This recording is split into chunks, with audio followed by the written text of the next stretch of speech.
ఆంధ్రప్రదేశ్లో గతంలో కొంతమంది కీలక నాయకుల ఫోన్ల ట్యాపింగ్ సంబంధించి స్పందించారు జగన్మోహన్ రెడ్డి గారు. నిన్నటి రోజున ఆయన నిర్వహించినటువంటి ప్రెస్ మీట్లో భాగంగా మాట్లాడుతూ వైఎస్ షర్మిల గారి ఫోన్ ట్యాపింగ్ జరిగింది కదా, దాని గురించి మీరు ఏమంటారని చెప్పేసి విలేకరులు అడిగినటువంటి సమాధానానికి ఆయన బదులిస్తూ, మొదటగా తెలంగాణ రాజకీయాల్లో వైఎస్ షర్మిల గారు క్రియాశీలకంగా ఉన్నారు, బహుశా అందుకు జరిగిందేమో అని చెప్పేసి మరలా వెంటనే జరిగిందో లేదో నాకు తెలియదని చెప్పేసి దాన్ని కప్పిపుచ్చుకునే ప్రయత్నం చేశారు. మొత్తానికి ఫోన్ ట్యాపింగ్ సంబంధించి షర్మిల గారు మాట్లాడుతూ, వైవి సుబ్బారెడ్డి గారు ఫోన్ ట్యాపింగ్ సంబంధించిన అంశాన్ని నా దగ్గర ప్రస్తావించారు, దానికి సంబంధించినటువంటి కాల్ రికార్డులు కూడా నాకు వినిపించని చెప్పేసి చెప్పుకుంటూ వచ్చారు. ఈ యొక్క ఫోన్ ట్యాపింగ్ సంబంధించి వాస్తవాలు ఏంటి అని తెలుసుకునే ప్రయత్నం చేద్దాం. మనతో ఉన్నారు ప్రముఖ రాజకీయ విశ్లేషకులు రాయేష్ అప్సాని గారు. సార్ నమస్కారం అండి. నమస్కారం సార్, మొన్నటి రోజు చూసుకుంటే వైఎస్ షర్మిల గారు విజయనగరంలో మీడియా ముఖంగా మాట్లాడుతూ, ఫోన్ ట్యాపింగ్ అనేది జగన్మోహన్ రెడ్డి గారి విషయానికి సంబంధించి చాలా చిన్న అంశం, అది జరిగింది, నాకు అనేక మంది నా దగ్గర పనిచేసే వ్యక్తులు ఫోన్లు ట్యాపింగ్ చేశారు, నాకు ఫోన్ రికార్డులు కూడా వినిపించారు వైవి సుబ్బారెడ్డి గారు అని చెప్పేసి చెప్పుకుంటూ వచ్చారు. మరోపక్క జగన్మోహన్ రెడ్డి గారేమో నాకు తెలియదు, తెలంగాణ వేదికగా జరిగిందేమో, బహుశా మొదట్లోనేమో జరిగి ఉండొచ్చు అని చెప్పేసి మరలా వెంటనే నాకు తెలియదని చెప్పేసి కప్పిపుచ్చుకునే ప్రయత్నం చేశారు. వాస్తవానికి ఆంధ్రప్రదేశ్లో ఫోన్ ట్యాపింగ్ అంశానికి సంబంధించి మీ యొక్క అభిప్రాయం ఏంటి? ఇప్పుడు వాస్తవంగా గతంలో రామకృష్ణ హెగ్డే గారు కర్ణాటక ముఖ్యమంత్రిగా ఉండగా ఆ ప్రభుత్వం ద్వారా తమ ప్రత్యర్థుల ఫోన్లు ట్యాప్ చేస్తున్నారన్న సమాచారం లీక్ అయిన నేపథ్యంలో ఆయన ముఖ్యమంత్రిగా రాజీనామా చేయాల్సి వచ్చింది. అంటే టెలిఫోన్ ట్యాపింగ్ అనేది ఎంత గంభీరమైన ఆరోపణ అనేది మనకి నిర్ధారణ చేసే ఒక కేస్ స్టడీ. రామకృష్ణ హెగ్డే గారి ప్రభుత్వం కుప్పకూలాల్సిన పరిస్థితి రావటం, మరి అదే విధమైన ఆరోపణలు గత కొన్ని సంవత్సరాలుగా తెలంగాణ ప్రభుత్వం మీద, ఆంధ్రప్రదేశ్ ప్రభుత్వం మీద కేసీఆర్ గారు, జగన్మోహన్ రెడ్డి గారు పాలకులుగా ఉన్న సమయంలో ప్రత్యర్థుల నుంచి వివిధ హోదాల్లో ఉన్న న్యాయమూర్తులతో సహా ఆ అభిప్రాయాలు వ్యక్తం చేయడం జరిగింది. జగన్మోహన్ రెడ్డి గారు ముఖ్యమంత్రిగా ఉండగా ఒక జడ్జి గారు ఇంకొకరితో మాట్లాడిన సంభాషణల్ని ఆ జడ్జి గారికి రివీల్ చేశారు. మనకి ధర్మాసనం మీద నుంచి హైకోర్టు న్యాయమూర్తులు మా ఫోన్లు ట్యాప్ అవుతున్నాయేమో అన్న అనుమానాలు కూడా వ్యక్తం చేసిన సంఘటనలు మనం చూసాం.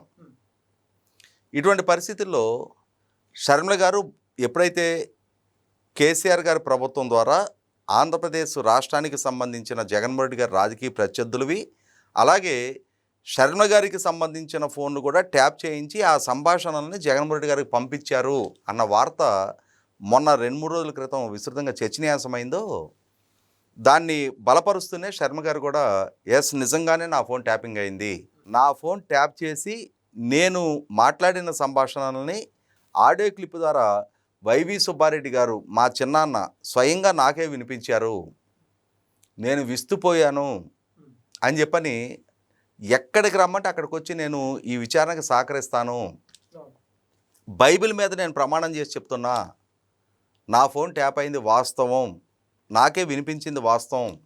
వైవి సుబ్బారెడ్డి ఇవాళ నాలిక మడతేసి అది ఆ సంఘటన జరగలేదని చెప్పొచ్చేమో, కానీ వైవి సుబ్బారెడ్డి అప్పుడు నాతో సన్నిహితంగా ఉంటున్న నేపథ్యంలో నాకు మా చిన్నాన్న కాబట్టి నాకు ఆ సంభాషణ వినిపించడం జరిగింది అని చెప్పని ఆమె బాహాటంగా చెప్తా ఉన్నారు. ఓకే, యథావిధిగానే వైవి సుబ్బారెడ్డి నిన్న ప్రెస్ మీట్ పెట్టాడు. గతంలో ఎలా అయితే బొంకాడు అలా బొంకాడు. అయితే ఇక్కడ చాలా సీరియస్ ఎలిగేషన్స్ వస్తూ ఉన్నాయి. ఆ సీరియస్ ఎలిగేషన్లు వస్తూ ఉన్నప్పుడు ఆరోపణలు ఎదుర్కొంటున్న జగన్మోహన్ రెడ్డి, వైవి సుబ్బారెడ్డి అమాయకత్వం నటిస్తూ ఉన్నారు. మరి దీని మీద లోతైన విచారణ జరపాలి, వీళ్ళ ప్రమేయాన్ని నిర్ధారించాలి అని అంటే 100% వాళ్ళ ఇరువురికి నార్కో అనాలిసిస్ టెస్టు అధికారికంగా విచారణ సంస్థ ద్వారా జరిపించాలి. ఇప్పుడు తెలంగాణ ప్రభుత్వం సిట్ విచారణ జరుపుతూ ఉంది. వాళ్ళు తెలంగాణ రాష్ట్ర పరిధికి సంబంధించిన అంశాల మీద విచారణ జరుపుతూ ఉన్నారు.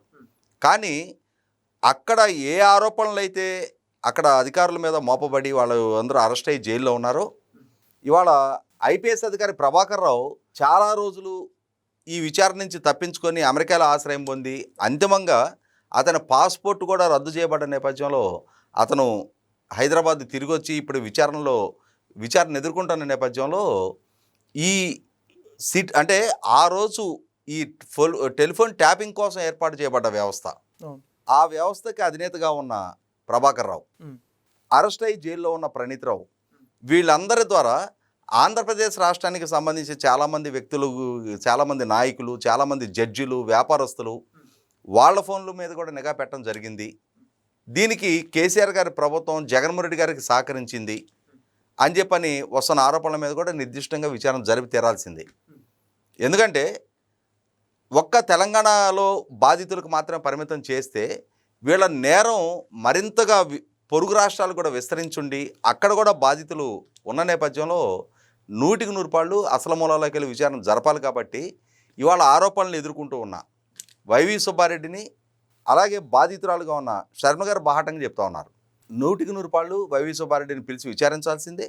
ఆయన ఖచ్చితంగా నేను అమాయకుణ్ణి, ఆణిముత్యాన్ని, నాకేం సంబంధం లేదని చెప్పని చెప్తాడు. కానీ నిజంగా ఆయనకి సమాచారం ఉందా లేదా, ఆయన ఆడియో క్లిప్ వినిపించాడా లేదా అనేది నిర్ధారణ అవ్వాలి అని అంటే 100% అధికారికంగా ఆయనకి నార్కో అనాలిసిస్ టెస్ట్ చేయాల్సిందే. ఒకవేళ నార్కో అనాలిసిస్ టెస్టులో కనుక వైవి సుబ్బారెడ్డి ఆయన ఆడియో క్లిప్ వినిపించింది నిజమేనని చెప్పని నిర్ధారణ అయితే 100% జగన్మోహన్ రెడ్డిని కూడా ప్రాసిక్యూట్ చేసి తీరాల్సిన అవసరం ఉంది. ఇక్కడ జగన్మోహన్ రెడ్డి గారు ఇప్పుడేదో అమాయకత్వం నటిస్తా, నాకేం తెలీదు, తెలంగాణలో ఒకవేళ జరిగిందేమో, ఇది షర్మిల అక్కడ రాజకీయ క్రియాశీలకంగా ఉంది కాబట్టి అక్కడ జరిగిందేమో అంటున్నాడు. అయితే ఈ మధ్య మనం గమనించుకుంటే జగన్మోహన్ రెడ్డి గారు, మనకు ఒక సామెత ఉంది, చూసి రమ్మంటే కాల్చి వచ్చాడు అని చెప్పని. ఆ సామెతలాగా పరామర్శలకి బయలుదేరి వెళ్ళి వాళ్ళ మీద ప్రభుత్వం ద్వారా మోపబడుతున్న ఆరోపణలు నిజమేనని చెప్పని ధృవీకరించి వస్తూ ఉన్నాడు. పిన్నెల్లి రామకృష్ణారెడ్డి ఈవీఎం బద్దలు కొట్టాడు అయితే ఏంటి అన్నాడు. పిన్నెల్లి రామకృష్ణారెడ్డి ఏమో నేను అసలు ఏ పాపం ఎరగను, అది మార్ఫింగ్ వీడియో, నేను ఈవీఎం బద్దలు కొట్టలేదని ఆయన చెప్పుకుంటుంటే ఈయన బద్దలు కొట్టాడు అయితే ఏంటి అంటున్నాడు. అలాగే నిన్న ఆ రవితేజ ఇష్యూలో కూడా ఏమైంది, నరుగుతానంటే తప్పేంటి అంటున్నాడు. అంటే ఇక్కడ జగన్మోహన్ రెడ్డి గారు ఆయన కాకతాళీయంగా ఈ స్టేట్మెంట్లు ఇస్తున్నాడా, లేదు అవగాహన లేకుండా స్టేట్మెంట్లు ఇస్తున్నాడా, ఏ రకంగా స్టేట్మెంట్లు ఇచ్చినా సరే ఆయన ఎవరి మీద అయితే ఆరోపణలు ఎదుర్కొంటూ ఉన్నారో, విచారణ జరుగుతూ ఉన్నాయో ఆ విచారణకి బలం చేకూరుస్తాని ఈయన స్టేట్మెంట్లు ఇస్తూ ఉన్నాడు. ఒక పక్క విచారణ ఎదుర్కొంటున్న ప్రభాకర్ రావు అటువంటి ట్యాపింగ్ అంశమే చోటు చేసుకోలేదని చెప్పని ఆయన చెప్తూ ఉంటే, అసలు మా ప్రభుత్వ హయాంలో ఇటువంటి సంఘటనలే చోటు చేసుకోలేదు అని చెప్పని ఆరోపణలు ఎదుర్కొంటున్న కేటీఆర్ గారు, హరీష్ రావు గారు, కేసీఆర్ గారు అందరూ వాళ్ళని వాళ్ళు సమర్థించుకుంటుంటే జగన్మోహన్ రెడ్డి గారు మాత్రం ఆమె రాజకీయంగా అక్కడ క్రియాశీలకంగా ఉంది కాబట్టి ఆమె టెలిఫోన్ ట్యాపింగ్ అయిందేమో అంటున్నాడు. అంటే అసలు అటువంటి ప్రస్తావనే లేదు. ఏ ప్రభుత్వం కూడా ఇలా వ్యక్తుల ఫోన్లు ట్యాప్ చేసి ఆ రాజకీయంగా ప్రత్యర్థులైన మాత్రాన వాళ్ళ సంభాషణలు వినే ప్రయత్నం, ఆస్కారం ఉండదు అని చెప్పాల్సిన జగన్మోహన్ రెడ్డి గారు కేసీఆర్ గారి ప్రభుత్వం మీద అనుమానాలు బలపడే విధంగా ఆయన రాజకీయ ప్రత్యర్థుల సంభాషణలు విన్నారేమో అని చెప్పని ఇప్పుడు వస్తున్న వార్తల్ని బలం చేకూర్చే విధంగానే శర్మ గారి ఫోన్ సంభాషణలు విన్నారేమో అని చెప్పని అంటే సంశయాత్మకంగా స్టేట్మెంట్ ఇస్తూ ఉన్నాడు. మరి ఓ పక్క చూస్తేనేమో కేసీఆర్ గారికి జగన్మోహన్ రెడ్డి గారికి మధ్య బ్రహ్మాండమైన అవినాభావ సంబంధాలు ఉన్నాయని చెప్పని మనకు అందరికీ తెలుసు.